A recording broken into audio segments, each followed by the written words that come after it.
Dealing with difficult emotions is the number one reason that people report turning back to alcohol after they've stopped drinking. When you've used alcohol for so many years to numb all of the feelings that come up in life, facing them sober feels overwhelming. The highs are incredible, joy, excitement, and happiness like you haven't experienced in years, but the lows are exhausting and can oftentimes come out of seemingly nowhere. When alcohol was your only coping mechanism for a long time, learning new skills to handle emotions sober can feel more than a little bit daunting. In this episode, we've invited Dr. Joe, Jon, and Rachael to join us in a conversation about what it means to be emotionally sober, how to move through big emotions in healthy ways. There are two parts to emotional sobriety: understanding why you react to certain things the way you do, and then finding new ways to respond so that you aren't causing yourself even more heartache. This conversation is for anyone who finds themselves feeling overwhelmed by emotions sometimes, to make it just a little easier to get through them.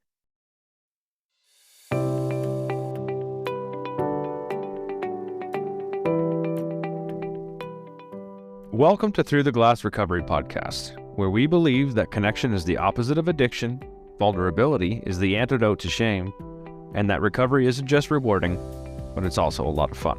We're your hosts, Steve and Julie. Listen as we get together with friends to shed light on the hard things, talk about the other side of addiction, and how we create a life so full, there's no space left for alcohol.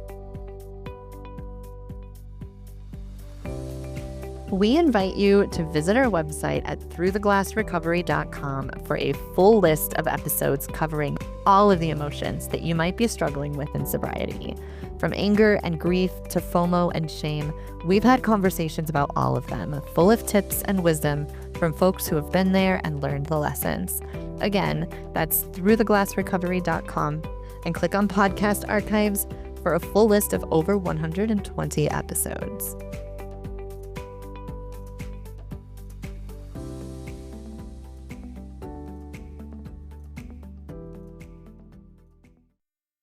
Hello and welcome everybody to Through the Glass Recovery Podcast. It is great to see you. We've got a couple of new faces tonight, which is always fun and exciting. So this is about our I think this is the third episode of Dry January. So a lot of new listeners right now that are hanging out, getting to know all of us and getting a feel for the podcast. So just want to say welcome to everybody else that's listening also. We are going to do our introductions as we usually do before we dive into this awesome conversation. So I'm going to let Rachael start us off because she is basically a regular and knows how this goes. Well, thank you guys. I'm so excited to be here. My name's Rachael. I am gratefully a recovering drug addict and alcoholic who has celebrated 7 years this summer. So, I'm pretty close to, I think, 7.5 years right now, which I'm so grateful for. And I'm definitely, grateful. I have a social media page called Addict With Purpose, and I just do I got stuck. I'm a peer support in real life. That's what I do by trade. So I'm just all around the clock, 24/7 out there trying to help people who were just like me at one point in time. And I've seen this woman in action, in person, and she does exactly what those words are. She's out there helping people, giving back to the community. She's got a heart of gold, and it's always lovely to see you again, Rachael. Thank you. I love you guys. Happy to have you. All right, next up is going to be Joanne. Yeah, hi, thank you. I am so excited to be here. So I'm Joanne. That's the personal side. The professional side would be Dr. Joe. And my sobriety date is May 15th, 1991. And after I got past, thank you. After I got past defending my right to have a seat at 25 years old in what was then really the only rooms, I began to realize that my usefulness as a peer in recovery is how to walk through all major life seasons and transitions sober. So, I was 25 and I have made it through almost all adult seasons of life, all of the celebrations, all of the joys, all of the catastrophes. And so when I share, that's the standpoint I come from. At about 15 years sober, my own life crashed, and I returned to school as a non-traditional student at over 40, earned my master's in counseling. And I wasn't going to work with people in recovery because I had been around them for 15 years and they were kind of annoying. And but the universe had other plans. My first job post master's was program manager for IOP. And then at over 50, I returned to school again and earned my doctorate. And the basis of the doctorate was kind of a diatribe against the um, treatment industry and a development of a curriculum to change it from a strengths-based positive psychology standpoint. And so today I specialize in coaching and supporting professionals, executives, and other high achievers in developing a recovery pathway that works for them. Awesome. And so she goes from not wanting to do the thing to going to school to doing the thing. Welcome to the fold. That's when the universe has its own plans for you and you know that you are wise to just listen. I love it. Thank you so much for sharing that. It's really nice to meet you and have you here. Yeah, thank you. And then last but not least, we've got Jon. How are you? Hello. Yes, so I am Jon. I write under my full name, Jonathan M. Siedel, but you guys are friends, so please call me Jon. So I grew up in Wisconsin, which is a very especially heavily drunk state, and maybe not shockingly, I became an alcoholic.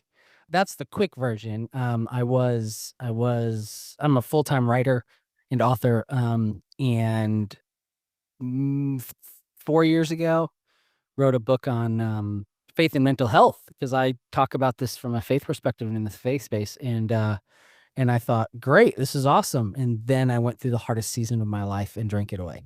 And so I have another book coming out this fall called Confessions of a Christian Alcoholic, talking about my slide down, my crawl back up, and then especially trying to call faith communities to a better understanding and acceptance of people that I call, have messy stories. It's, a lot of people, at least in my line of work, in my area, it's like they love the people who are down, out, and destitute, and then like come to faith, but they just don't have a category for people who, have a faith system and then become alcoholics, right?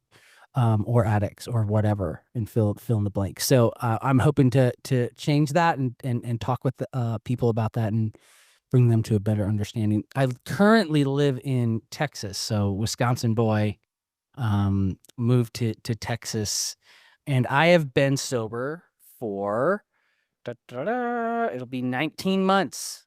So I'm still like counting the months, right? I I'm like, I used to always like make fun of my wife. It's like, how old is the baby? Oh, 22 months. I'm like, can we just say like almost 2 years? Yeah. I mean, dude, I'm 45 months. Or 3 years, 8 months, something like 6 to 1, throw the baby out with the bathwater. Yeah. So I'm still counting months. So just past the 18-month mark, I'm staring at 19. Good for And it's you. my birthday this month for dry January. So it'll be my second birthday sober. Yes. Fantastic. I love it. Yeah, thanks so much for being here, for sharing part of your story. One of the most valuable things about this podcast and bringing all these different voices together is that, like you were talking about, it doesn't seem like there's a lot of voices where you're starting out in the faith and then you're struggling with the addiction. And so no matter what, listeners can come here and hear somebody that has a story that sounds a lot like their own. So thank you so much for speaking on what you do. We really appreciate all three of you guys. So for our topic, difficult emotions are one of the most common reasons that people keep going back to alcohol. When you've always used alcohol to escape the hard feelings, it's hard to know how you're supposed to deal with them. These uncomfortable emotions are universal. We all feel them eventually. So, what are some of the tough emotions for you? And what ways have you learned to move through them? You only have 40 minutes, right? Bring your highlight, then maybe we'll revisit it. Oh, I love that. Bring your highlight reel.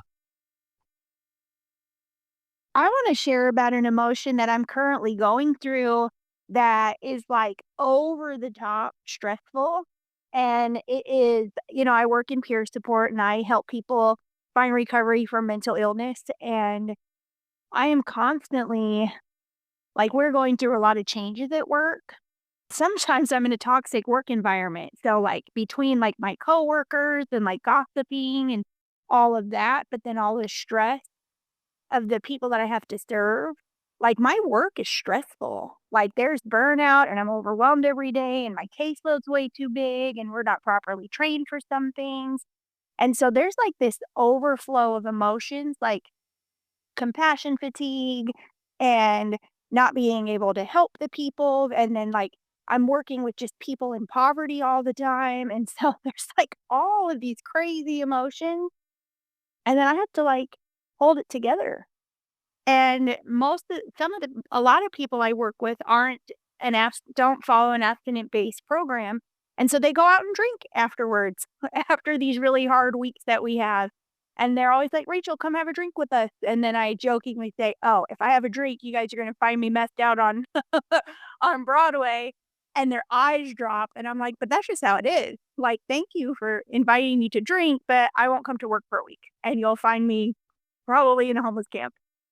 But the working environment and stressful like, being in a stressful workplace has really created intense emotions, and I think all the time, "Man, like, I wish I could come home and have a drink, or drink a beer, or decompress with a glass of wine."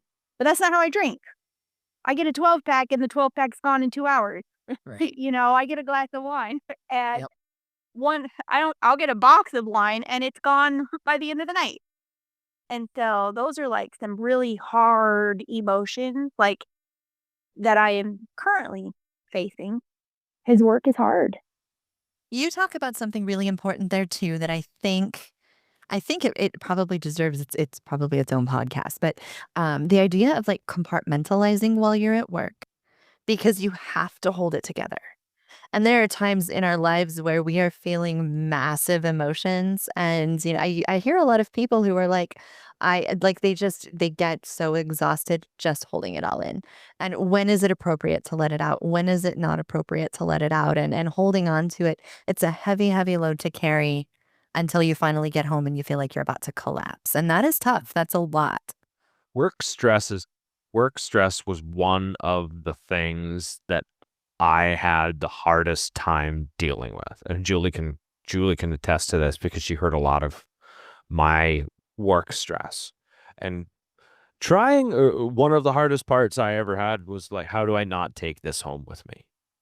Like, how do I leave work at work? And I didn't know how to do that and not take it home and then show up at home different. It's like wearing different masks. And I was horrible at like it was great to take off all the masks and now how do I like leave this one there and then show up at home in as myself still, but like the daddy mask and the husband mask and like what does all of that look like? And then playing the life juggle with it all. And I'm listening to you, Rachel, and my previous work experience, especially the gossip, regardless of whether you can control it or not, it happens and it's nasty and rampant. And that's what it sounds like to you. It's hard to not personalize some of that. Mm. I think this is when it's important too that you like what you're talking about, where you leave work and then you have to be the husband, you have to be the father, you have to be all the things. This is where we have to force ourselves to take an hour out of the day to not wear any masks, to just whatever, whether that's scream into a pillow or go for a drive and rage scream to Slipknot or like definitely not speaking from experience here. Was way specific. That N- But I think that's really important when you're wearing all the different hats and you have to show up certain ways in your life. We don't have an option.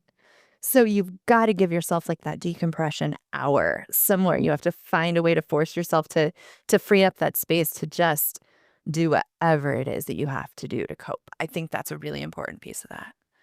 I think for me, when it comes to emotions, you use the word coping. I think it's important, but there's this book, Laura Love Hardin. She's in recovery.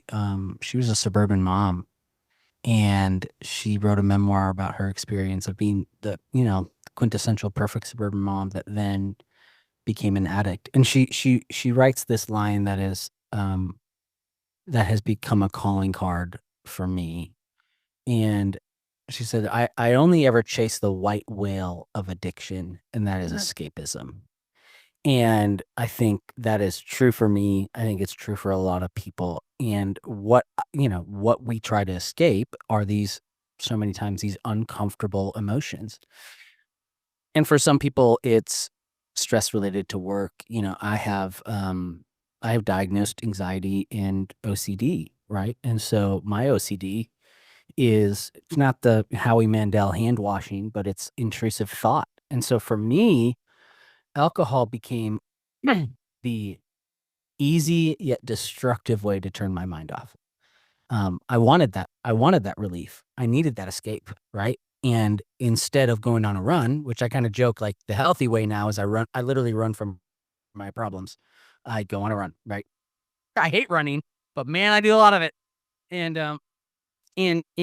so alcohol was the easy way, right? It was, my mind is racing and I just need to shut it down, right? And, and unfortunately alcohol does that, right? Now, we all know the other side effects. And I think, this isn't a novel idea, but the other thing that as I've been in recovery that's been helpful is like alcohol wasn't my problem. It was the solution to my problems, right? It was what I went to in order to fix my problems. And so to fix the racing thoughts, to fix the stress. And so I think that's been my experience, or that was my experience. And you can insert whatever emotions you want, right? I mean, the stress, the racing thoughts, the feeling like a failure, feeling like an imposter, whatever it is. And alcohol was my way to escape that. Mm-hmm. Definitely. Yeah. Julie, I just have to say, I have a almost 30-year-old son who is a Slipknot and Corey Taylor fan. And so when you said that, what went through my mind was Corey MFing Taylor, and I just can't get it out. Yeah. That's great. Yeah. It's funny. He that particular son sends me sober music genre of metal or country, any of them. He finds them and sends them to me. He's had his own ins and outs with that. That's a different podcast, right? You know, thinking about emotions, and I've been thinking about it since you previewed the topic.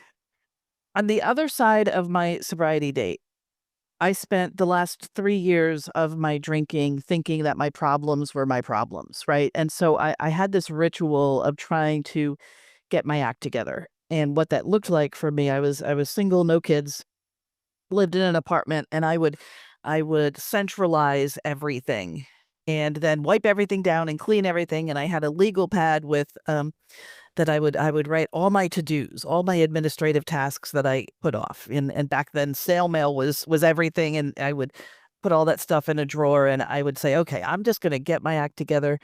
And then somehow magically I thought the drinking would take care of itself. If I could just solve my problems, then drinking wouldn't be one. That never worked. That sounds so familiar. Oh my gosh. Yeah. Yeah. And, add to that self-help books and all of these things that I could just never access any momentum on. On this side of the sobriety date, I didn't learn how to identify feelings. It was just either I was okay or outrageously intense about something. But I had no, those of you familiar with the feeling wheel and all the colors, I had no nuance. I couldn't tell you what was what, where it was in my body. I would not have been able to identify if I needed to scream into a pillow or listen to Slipknot or dance or walk or run.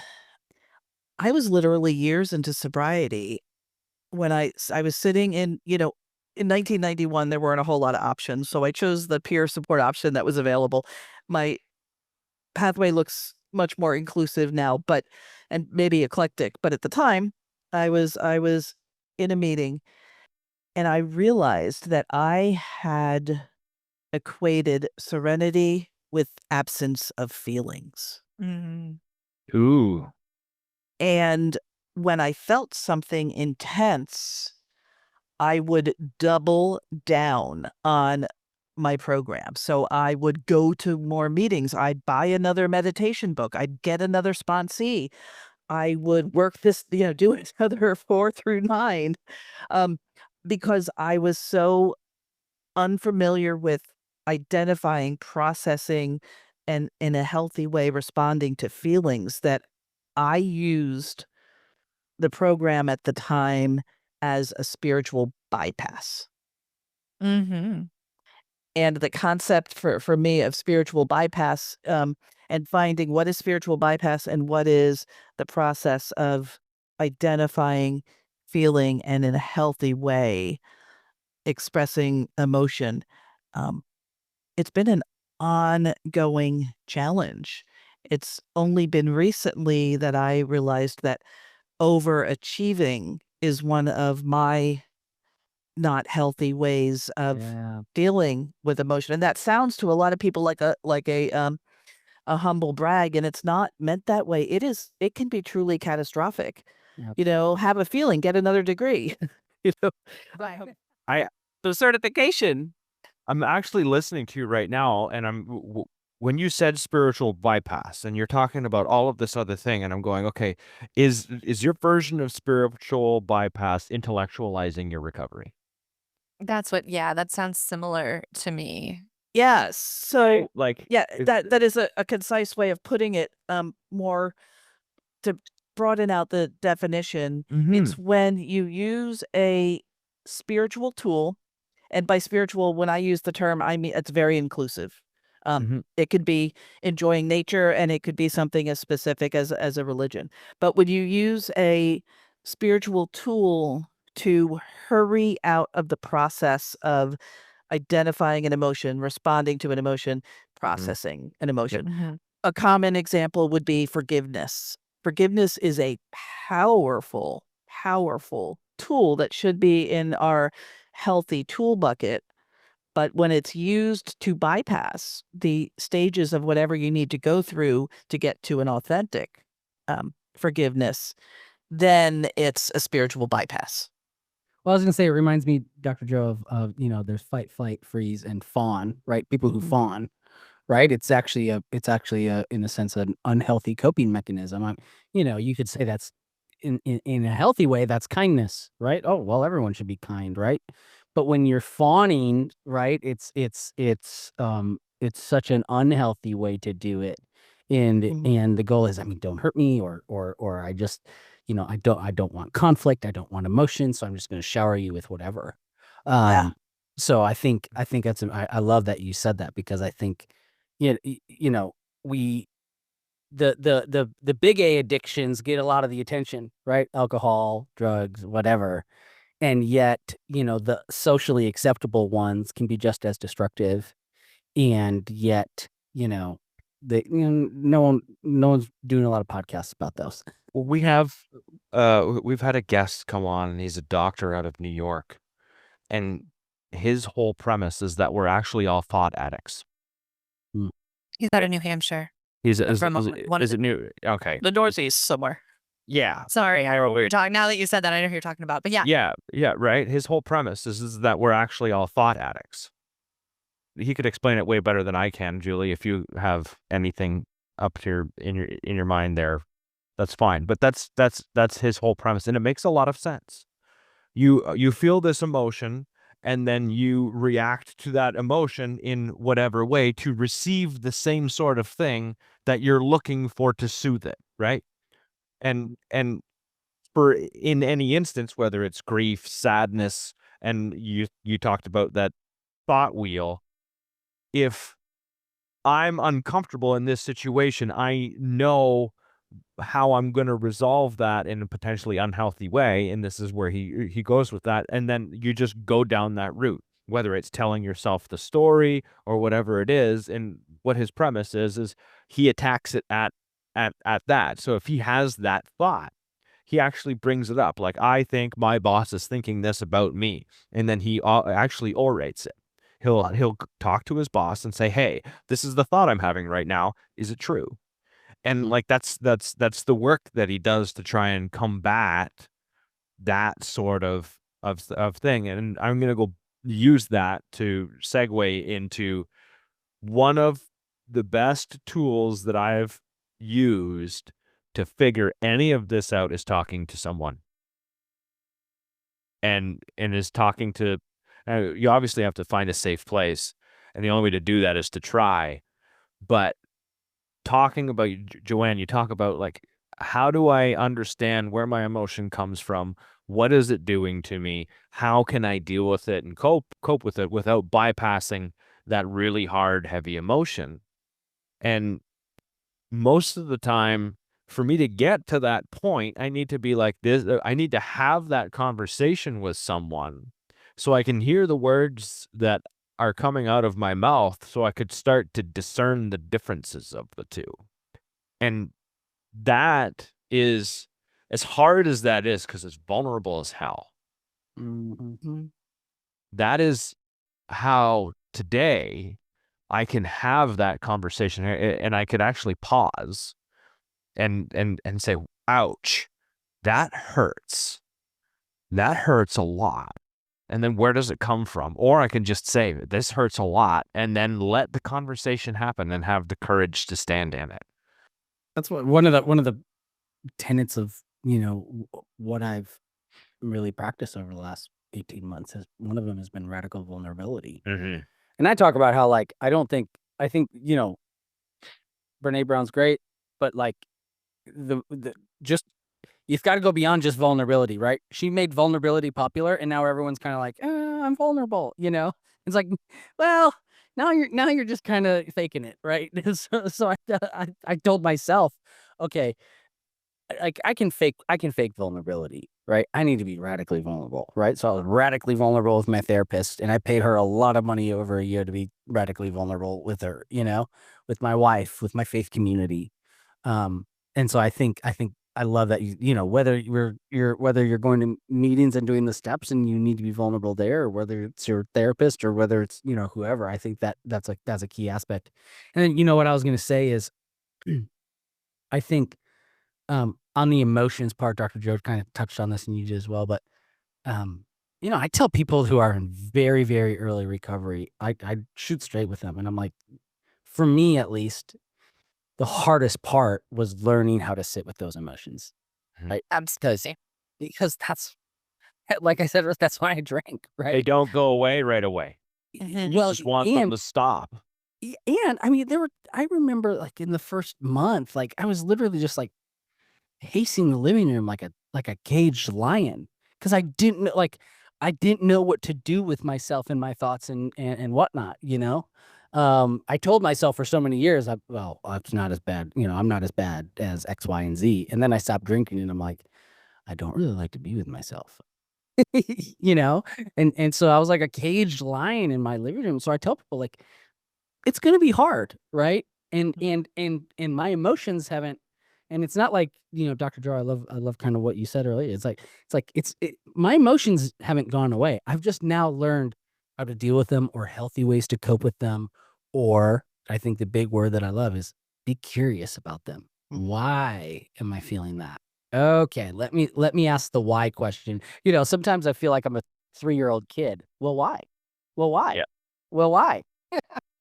That is one of my favorite exercises, and I've actually used it. I've been a journaler since I was like 8 years old, but asking why over and over again is one of the most powerful things you can do in a journaling session. So you write down, I'm feeling like really frustrated right now. Why? Because so-and-so did this and it hurt my feelings. Why? Because it made me feel a lot of shame because of this thing. Why? Because when I was little, blah, blah, blah. Like if you keep asking why, I think they say like 7 times, you're going to get to the core of whatever that situation, like whatever emotion that situation caused.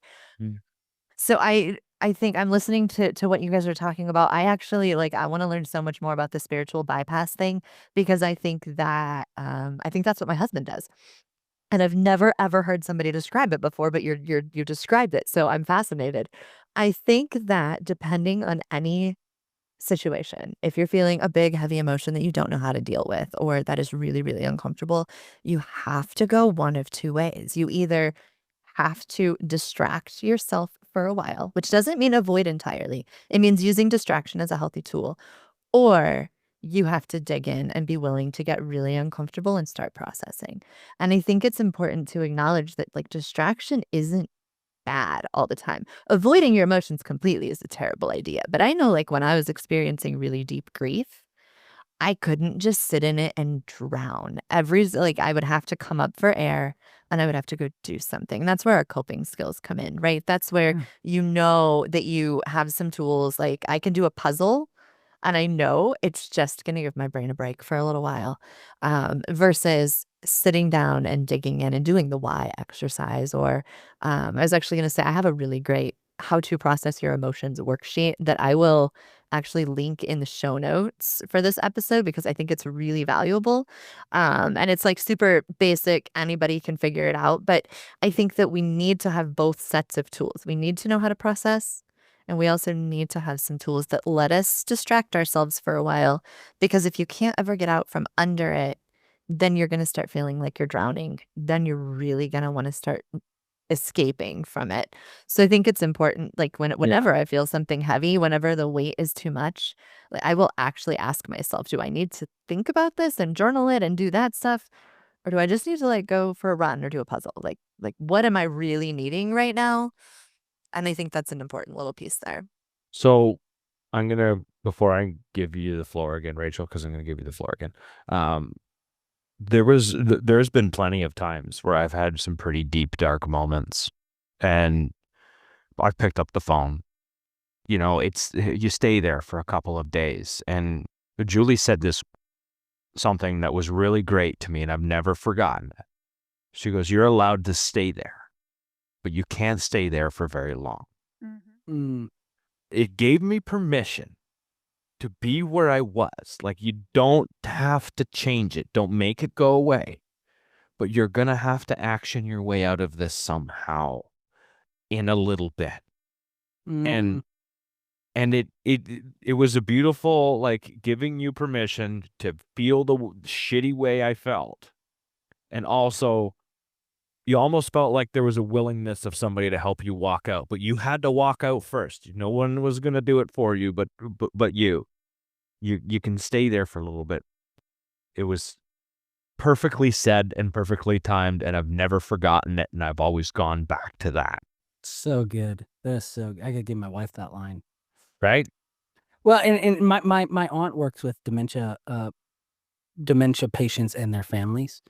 And very similarly, she has this line, this phrase that she uses with members because it's hard. Alzheimer's and dementia, it's hard for a family, right? And she says, they call me Johnny because that's what I was growing up, right? And so she said, Johnny, I always tell them you'll get through to the other side. And she's like, I'm always reinforcing there's another side, the other side. And so I think, what you're saying, Steve, is what Julie said is you can sit there, but let's get to the other side. And there is another side, I have a mug that I painted. I paint mugs with words on them every so often just for fun. And the one I did most recently says, there is always an other side. So that's a great one. Yeah, that thought right there has gotten me through so many hard emotions. Just knowing this isn't going to be this way forever. There is an other side. You just gotta let yourself get there. Yeah. Rachel, what you got? My cousin said something to me, and all this just reminds me of how there's always these little expressions that people say that to help you feel better. And I remember I was having one of these. I was early in my recovery. I mean, like maybe 8 or 9 months, and something bad. Not bad, but my kid's dad like took my kids and just used my past against me. And I remember I was like, man, there isn't enough ice cream in the world to make me feel better, because I was definitely going to eat my feelings and emotions away there. And because we do that, like I couldn't drink or get high anymore. Now I had to like sit and feel these terrible things that I didn't feel like I deserved, but I did because I was so awful for some time. And I remember her telling me it's a famous 12-step saying. And I've been trying to think of it since you guys started saying something. I was like, gosh, I got to say that because that is what helped me. Like it was something, it's at the tip of my tongue, but it's a popular saying about emotions and that tomorrow always comes. And she's like, it's okay to feel bad and have these emotions, but tomorrow's going to come and a new day. What's that saying that tomorrow comes and you get to start all over again tomorrow? Well, there's one day at a time, but this It sounds a was little more complicated than that. No, it wasn't one day at a time, and I've been saying it for years. I mean, I've said it on one of these podcasts, I'm sure, where I was like, "This is what my cousin said to me," and it really stuck with me because you know what? My dogs are fighting over a bond, sorry. Sorry. But tomorrow does come, like, and you get to sit in those feelings, but then when tomorrow comes, like, you get to start over again tomorrow and try again and get through whatever it is, and so there's so many different phases of emotions and different things that you go through, and what might hurt and be hard for me might not be for somebody else. And, just learning how to deal with having emotions and not escape through drugs and alcohol is not easy, because you could get, somebody 20 years sober and they are still not knowing how to work on through their emotions, and they're not great to be around. So, I mean, kudos to everybody who learns how to sit and deal and process and work through, because emotions are hard. I always like this, and I've said this before on here, but I'm gonna say it again. I actually had to learn that you don't have to do something to make emotions go away. They just pass on their own. I always thought that like I had to drink it away because I had to stop it. And I never gave emotions the time to just pass on their own. And, Mm, I'm 42 years old and literally every emotion that I've ever felt has passed on its own. And it sounds so stupid, but when I first quit drinking, I'm like, how do I make this stop? How do I make this go away? I can't stand to feel this. Like, you're not supposed to. mhm. It's gonna pass when it's time for it to pass. Maybe not as fast as we would like, but it is gonna go past. And that was actually it's so simple, but that was an important thing for me to recognize.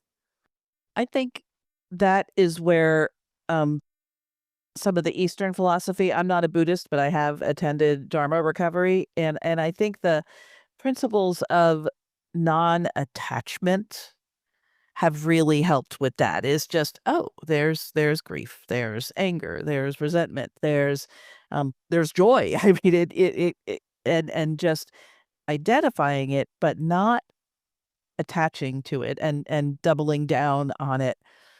I tell people I work with, clients, and that we're not responsible for the first thought, but we can be responsible for the thoughts we keep in our brain, and that we water and we put Miracle Grow on and that we expose Mm. to sunlight, right? Um, and there are times where we can recognize them, label them, and they can just be, and we can just be, and there can be um, some space in between that. And for me, that's adjacent to the idea of radical acceptance, not the cliche kind of acceptance that we hear sometimes in 12-step settings, but just the acknowledgement that this exists, this situation exists, this feeling exists, this event exists, and I'm here and I'm feeling it, and I have a wave of different emotions around it, but I don't have to identify and attach to it. That's Um, where I've done it. The IFS, internal Mhm. family systems, Yes. has been really helpful for me in that type of therapy is in a sense seeing the thing that you're feeling, that you're experiencing as in a sense a separate entity, is a part of you, but it's not all of you, right? And so that's been really helpful. John, this anxious part. Let's talk to that anxious part. Let's talk about that anxious part. Where is that? What is that anxious part saying? So the parts work of IFS, internal family systems, has been really helpful for me in exactly what you're talking about. Mhm. I think Yeah, and he has a good book written directly to the person trying to identify and manage their parts. And I like that. It's not written to coaches or clinicians or peer support. It's written to anybody who wants to work with IFS. And so, yeah, I think the parts work can be really helpful. I also want to thank you for making the distinction between vulnerability and oversharing. Mm, yeah, yeah, absolutely. yeah. Because that can be spiritual bypassing as well. Well, it's oversharing is just a coping mechanism, Right. right? Yeah. It's an unhealthy one. Right. Yeah. I think that one of the most valuable things for me with big emotions too was finally having somebody validate my emotions. Like, I don't think I ever experienced that in all of my teenage years, right? Because my parents were just like, you're overreacting, you're making a big deal out of nothing. And so I realized that if I was feeling something hard and I tried to share it and then it was invalidated, then I think somebody said use the word double down. Like, I would double down. I would grab onto that emotion and make it even bigger to try to prove how right I was to feel that way. And I think I did that for a long time. So I would hold on to emotions way longer than I needed to.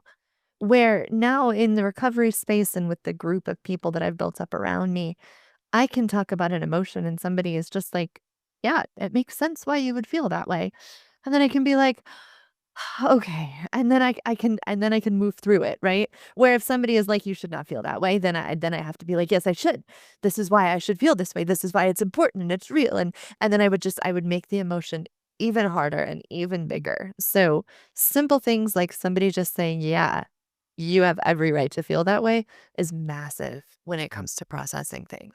One of the hardest parts was I had some negative emotions that I didn't feel like I was justified in having.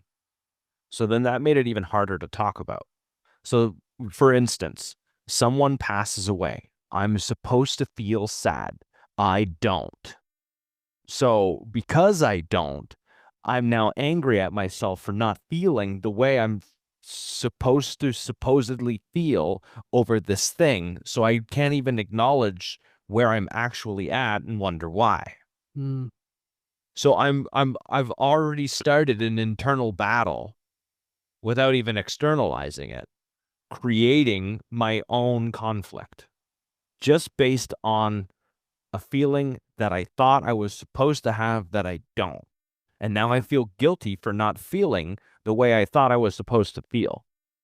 Anytime you tell yourself I shouldn't feel this way, Mm-hmm. you are causing yourself a whole boatload of problems. As soon as you feel it or hear yourself say those words to yourself, I should not feel like this, you got to stop. Like that is your signal that you need to stop, back up and feel what it is that you're feeling because otherwise you're going to throw yourself in 1,000 directions you don't need to go. It's funny you say that because one of the people that I'm interviewing on my own podcast, who's really great, especially in my faith-based space, is an LPC called Dr. Allison Cook, and literally the title of her book is "I Shouldn't Feel This Way," and it's talking through that. And Steve, I can just say, like, as we're recording this today, I know exactly how you feel because in 2018, my sister, who created an adverse childhood experience for me, there was some sexualization early from her to me. So in 2018, my sister, who was part of this adverse childhood experience for me, she was killed in a car accident that wasn't her fault, and yet she made our lives hell growing up. I mean, I'm, the therapy and the EMDR stuff and some of the traumatic memories that I'm needed to work through during EMDR therapy were because of her, right? And so I had this, you talk about guilt, man, like 2018 was really hard because on one hand, I can say that I did love my sister, right? I was sad, she left 3 kids behind and it wasn't, and yet she did stuff to me and it was, like I said, made our family's lives a living hell. She was an addict, right? And so, man, you talk about like there was a lot of that and stuff. And what I would say, Steve, too, is sometimes, and maybe Dr. Joe, you can talk about this too, is like I thought I was okay, or I thought I had worked through it, and then something would happen, or a day like today. The significance of today is it's her birthday, right? So it's just always a weird day. It's like, we should be celebrating and we're not. But all this stuff, and so these things pop up. You think you've got it figured out. You think you've dealt with it. And then these things, but you're like, oh, guess I didn't. Right. And I think where I've come, especially in the last 18 months is, and I think you kind of said it, Julie, is like giving myself permission to feel whatever I'm feeling, knowing that it's going to pass. I had a pastor tell me one time, and not sure that he came up with this. Maybe you've heard this before, but he just said, it's okay. It's okay to not be okay. It's just not okay to stay that way. Right. And so, like I said, I don't think he came up with it, but he just was counseling me and told me that. Right. And it's like, okay, I'm going to feel this for however, I'm going to let it ride, baby, and however long, but I know there's another side and coming to that and saying, okay, I'll see where this goes, but I'll feel it and then let it go. Yeah. Yeah. I think that we tend to, especially if it's a past trauma or something, we work through it. We finally get up the courage to do the work, to dig into it, to understand, to heal from it. And that's painful work and it takes a lot of effort. And then we're like, okay, good. I have resolved this in a way that I can live with it. And then something else happens and you're like, oh, I still have work to do. That doesn't mean that you're doing anything wrong. It doesn't mean that you failed the first time. It means there are things in our lives we have to process over and over and over again until it is actually truly resolved. And the more we grow, the more we learn about ourselves, the more we have to work through that stuff again because we just have more information. And I think that's important, what you're talking about there. It's okay if you have to revisit the same thing, the same emotion, or the same situation several times. It doesn't mean you're failing at it. And I've talked to people who feel like they are, like, I did something wrong. I thought I dealt with this already, and here it is again. And it just means you're growing and you have more information. And so you can do an even better job of processing. And I think that's an important thing to understand. It's kind of like a Rubik's Cube, right? You go back and you're like, you got it right. And then you have to twist it again and twist it again. And then that whole blue side isn't blue anymore. Right? Great analogy. That is a great analogy, It Steve. really is. I'm stealing that for Yeah, well done. Steven has analogies. That one was a winner, though. Yeah. My youngest son is a master at Rubik's Cubes. Do you know they have competitions for those? I do. Yeah. And he was at work recently and they handed him one, didn't know that he could do that. And they said, hey, could you solve this? He said, actually, I can.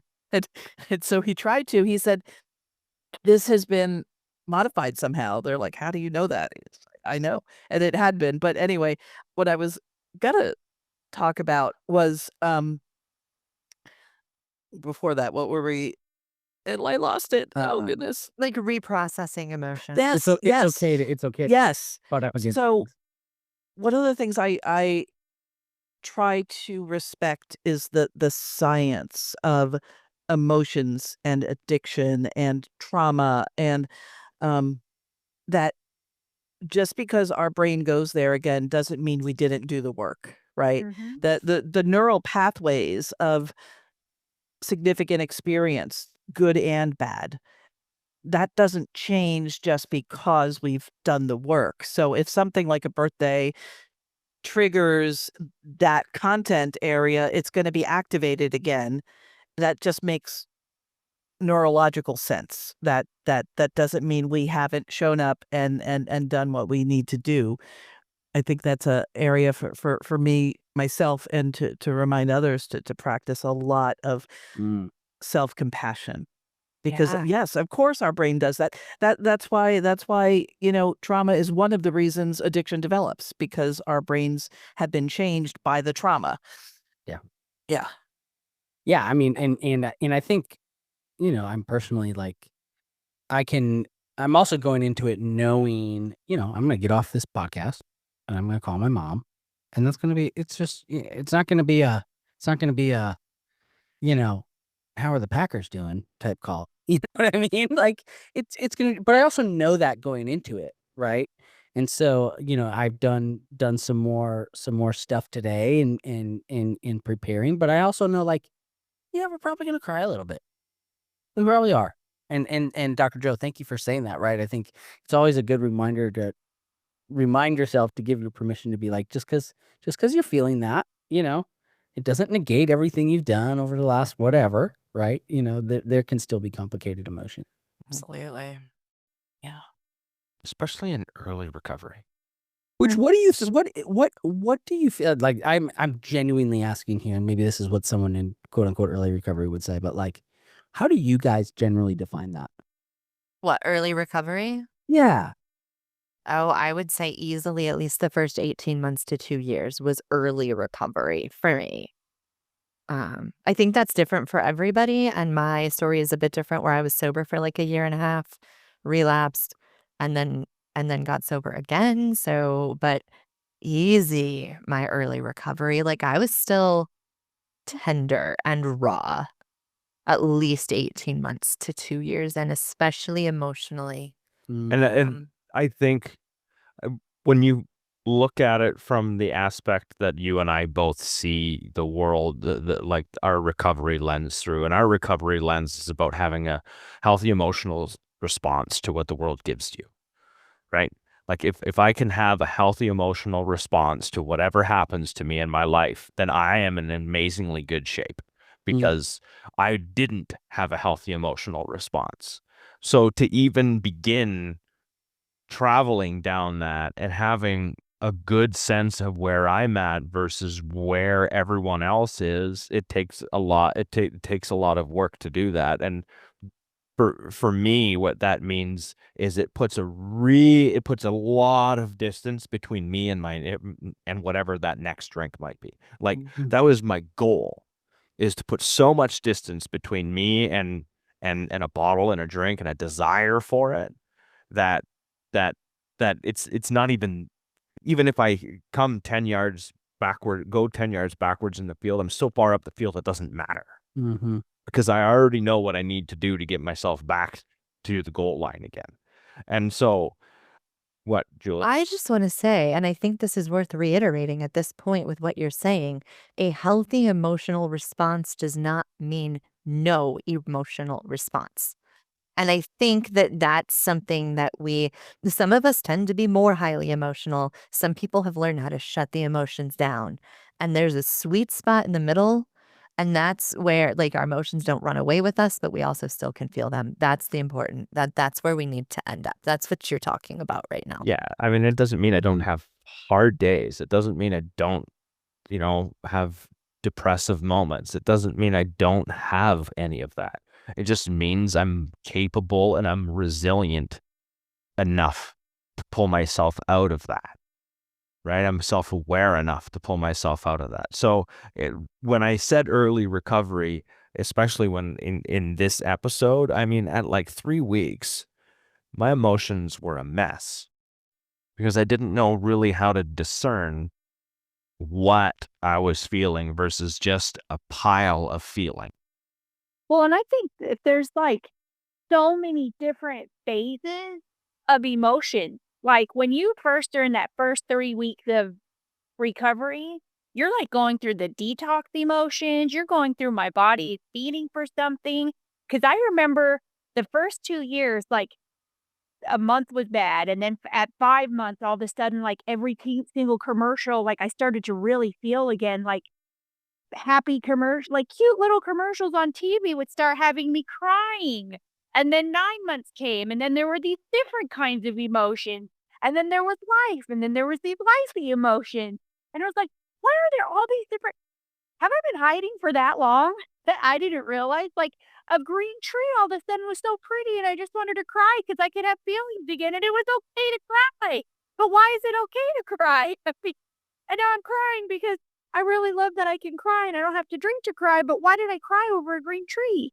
Because the feelings started to get there, and I just was like, "This is so crazy," and it went to, like, 18 months, became these new feelings and emotions, and then 3 years, it was like, "Man, now I'm allowed to have these, and it's okay to not stay in my" it's just, like, there's so many different wild, crazy emotions that go through, and it's like, early recovery, I have no freaking idea what that even means today because it's like there's just so many darn phases.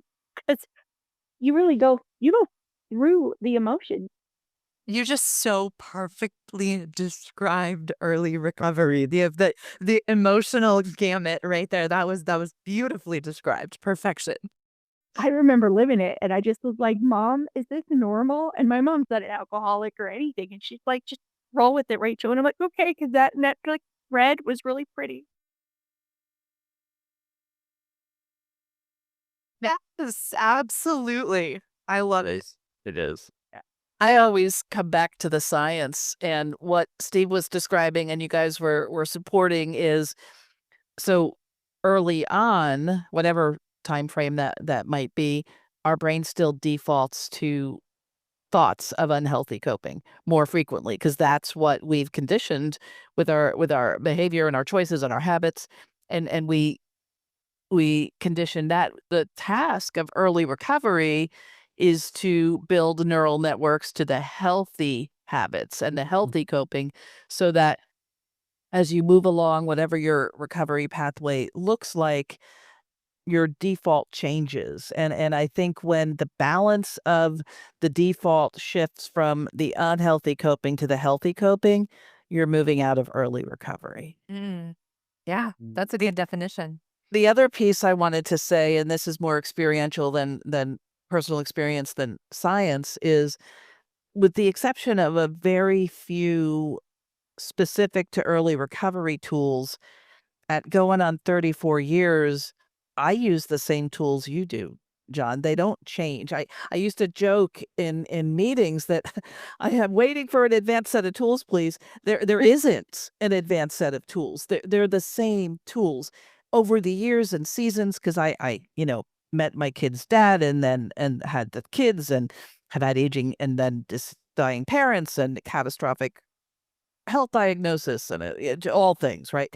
I've used different tools out of the healthy toolbox, and I've had to learn how to use new tools in response to life circumstances, but I don't have a different toolbox just because, I'm, a couple of days longer than you. It's the same toolbox. Mm. And then a funny, I moved I'm in Texas now, by the way, but I moved I've been here twice and moved away from here at 3 years sober and got a sponsor in Arizona who used to say she didn't trust anybody with less than 5 years. And I'm pretty sure she did that just to piss me off, which it did. Because when I had 3 years, I thought I was the queen of AA and nobody else did, but I sure did. And yeah, I don't like to put timelines on things like that, but I do like the shift from the default Yeah, to that's of unhealthy yeah. And that's why we do this. That's why we are all here and we show up as humans on this podcast. Because it doesn't matter how long you've been sober, none of us are really experts at recovery. We are all still learning how to do life because life keeps changing and evolving. So I think that's a really important thing to note that it's all about experience, no matter where it is you're coming from or how long you've been doing this. We're all still just on the journey. Amen. And you talk about tools. A hammer is a hammer. The hammer is going to do the things a hammer does. If I try and use a hammer like a wrench, it's not going to work. It's just not. The tools you use, the tools I use, everyone's going to figure out what tools, you might be building a roof. So you're going to use the hammer to put those shingles on a roof. But if you're trying to change a tire, it's going to be a different story. And that's just different aspects of life and whatever it gets thrown at you. I'm going to wrap this up. And I love how you finish this off with those tools and what those tools kind of look like. But this episode's about dealing with difficult emotions. And as much as we didn't actually talk about defining the difficult emotions, we had an amazing conversation about what that looks like and what dealing with them looks like and how we've dealt with certain ones and just the intricacies and some of the really awesome things that some of you all shared was amazing. The one thing we all had in common when we talked about this was giving ourselves permission to feel. And when we all stopped fighting the feeling and we talked making it to the other side, we all felt a little bit stronger afterwards. And the more we do that, the more resilient we get and the better we understand ourselves. So I want to say thank you, Jon, and thank you, Joanne, and thank you, Rachael, for taking the time and spending time with us and our audience and our guests here. It's just amazing, the conversation you guys had. I want to say thank you so much. We really appreciate it. Thanks for having me. Yeah, thank you. Always you, a guys. good time. Absolutely. Absolutely. If you've made it this far, thank you for sharing this space with us today. Be sure to like, subscribe, and follow Through the Glass Recovery podcast. And if this episode has been helpful for you, please consider leaving a review if you haven't already, so that others will be more likely to find this podcast too. Thank you, and we'll see you next week when we dig into what the word recovery really means.